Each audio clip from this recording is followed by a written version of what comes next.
ഭയക്കുന്നത് അതിൻ്റെ ശക്തിയെ കൊണ്ടാണെന്ന് തോന്നും. പക്ഷേ സത്യത്തിൽ നമ്മൾ ഭയക്കേണ്ടത് അതിൻ്റെ ചിന്താശേഷിയെയാണ്. ഒരു കടുവ കാട്ടിൽ നടക്കുമ്പോൾ അത് ഓടുന്നില്ല, അതൊരു പ്ലാനാണ്. മറ്റ് പല മൃഗങ്ങളും വേട്ടയാടുന്നത് ഇൻസ്റ്റിൻക്റ്റ് കൊണ്ടാണ്. പക്ഷേ കടുവ അത് ഒബ്സർവ് ചെയ്യുന്നു.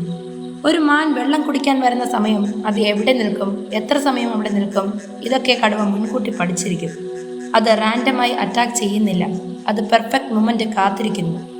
കടുവയുടെ വരകൾ അത് സുന്ദരതയ്ക്ക് വേണ്ടിയല്ല, അതൊരു ഒപ്റ്റിക്കൽ ഇല്യൂഷനാണ്.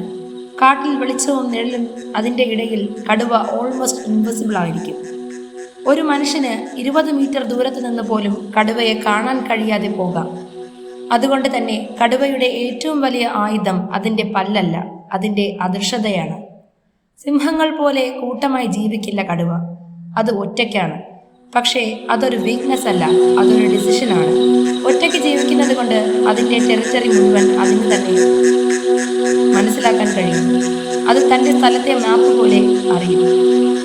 ഒരു അന്യജീവി അകത്ത് കടന്നാൽ കടുവയ്ക്ക് അതറിയാൻ സമയം വേണ്ട. ഒരു കടുവ വേട്ടയാടുമ്പോൾ അത് ശക്തി മാത്രം ഉപയോഗിക്കുന്നില്ല, അതിൻ്റെ ഇരയുടെ ഭയം ഉപയോഗിക്കുന്നു. ഒരിക്കൽ അറ്റാക്ക് മിസ്സായാലും അത് വീണ്ടും ശ്രമിക്കും.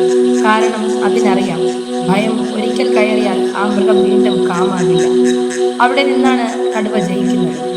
കടുവ ഒരു മൃഗം മാത്രമല്ല, അതൊരു സ്ട്രാറ്റജിയാണ്. അത് നമ്മെ പഠിപ്പിക്കുന്നത് ശക്തിയല്ല വിജയിക്കുന്നത്, സമയവും ചിന്തയുമാണ്. കാട്ടിൽ ജീവിക്കാൻ കടുവയാകണം. ഇതുപോലുള്ള വീഡിയോ ഇഷ്ടമായെങ്കിൽ ചാനൽ സബ്സ്ക്രൈബ് ചെയ്യും, ലൈക്ക് ചെയ്യും.